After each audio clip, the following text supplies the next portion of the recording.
आप सभी को पिछले वीडियो के माध्यम से जानकारी दी गई थी कि आज बीएड डिग्री धारकों का एनसीटीई पर धरना प्रस्तावित था। और दोस्तों अभी आज का जो धरना है वो खत्म हो चुका है। एनसीटीई के बड़े अधिकारियों से बात भी हो चुकी है। क्या उन्होंने कहा है वो भी हम आपको बताएंगे। साथ में सबसे बड़ी अपडेट ये निकल कर आई है देवेश शर्मा की तरफ से। जी हाँ, देवेश शर्मा ने अपने ऑफिशियल चैनल पर एक ऐसी बड़ी बात कही है जिससे जो भी बीएड डिग्री धारक हैं वो सुनकर चौंक जाएंगे। लेकिन बहुत सारे लोगों को ये फेक लगेगा, लेकिन बिल्कुल भी फेक नहीं है। तो अभी से वीडियो को लाइक और चैनल को सब्सक्राइब इसलिए कर लीजिए ताकि बीएड वर्सेस बीटीसी मामले पर हर एक लेटेस्ट अपडेट आप पा सकें। और दोस्तों सटीक जानकारी पाने के लिए इस वीडियो को अंत तक देखते रहिएगा। देखिए दोस्तों, सबसे पहले बात करते हैं कि धरने में क्या हुआ। सबसे पहले धरने में संख्या बहुत ही कम थी। अभ्यर्थियों को ये उम्मीद थी, जो भी नेता अभ्यर्थी थे, और हमारे द्वारा भी लग रहा था कि लगभग लाखों की संख्या आएगी। लेकिन दोस्तों 200-300 के आसपास ये अभ्यर्थी, इससे भी कम लग रहा है, आप देख सकते हैं इससे भी कम अभ्यर्थी पहुंचे केवल दिल्ली जैसे जगह पर धरना प्रदर्शन करने, भी एनसीटीई के सामने इतनी कम संख्या में। सोचिए क्या रिजल्ट आएगा, अभी हम आपको दिखाते हैं। दोस्तों इस छोटी सी संख्या को देखते हुए संयुक्त बीएड मोर्चा हिंदुस्तान, जिसकी तरफ से यह धरना प्रस्तावित किया गया था, वो यहाँ पर रखा गया था। और जिसके धरने के बाद जो अभ्यर्थी थे वहाँ से अधिकारियों से बात हुई। बात में क्या हुआ, उन्होंने अपनी बात को रखा है कि माननीय सुप्रीम कोर्ट ने हमें बाहर कर दिया है, आपने पत्र भी जारी कर दिया है, लेकिन हमारे लिए अध्यादेश लाएं, कुछ नया गजट लाएं। उन्होंने ये भी मांग रखी है। देखिए यहाँ पर योगेश सिंह हैं, अध्यक्ष हैं राष्ट्रीय अध्यापक शिक्षा परिषद एनसीटी, उनको रखा गया। ये देखिए आज के ही रिसीविंग है 22/9/2023।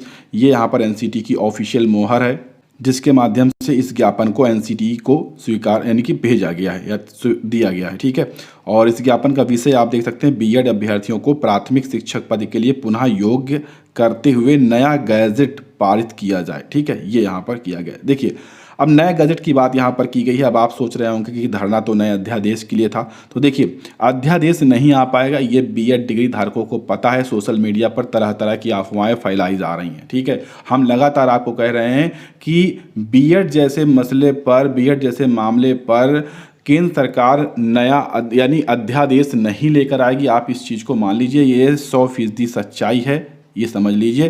कभी भी ये अध्यादेश जैसी चीज़ें नहीं आती। बहुत बड़े मामलों पर ये सभी चीज़ें देखने को मिलती हैं, वो भी इतना आसान नहीं होता। उसके लिए बड़े बड़े नेताओं का सपोर्ट होना चाहिए।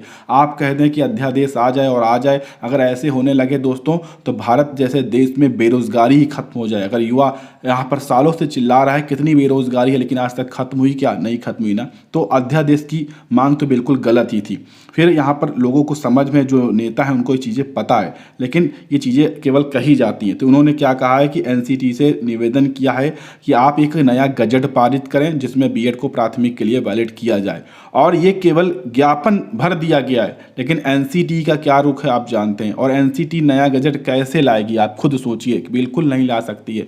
बीएड को खास तौर पर प्राथमिक में तो बिल्कुल अब नहीं शामिल कर सकती है, क्योंकि माननीय सुप्रीम कोर्ट का फैसला है। उसके खिलाफ जाने का मतलब है कि एनसीटी के अध्यक्ष जो है अपनी नौकरी तक से हाथ धो सकते हैं। समझ रहे हैं आप ना, ये सच्चाई है। हम केवल सच्चाई आपको दिखा रहे हैं, जो चीज़ें हैं हो सकती हैं। ठीक है, अब आगे चल के क्या होगा नई चीज़ें पता है। केवल यहाँ पर ये ज्ञापन दिया गया और ज्ञापन देने के बाद उन्होंने आश्वासन दे दिया कि ठीक है जो हो सकेगा हम करेंगे। बात करते हैं देवेश शर्मा के द्वारा कही गई बड़ी बात पर।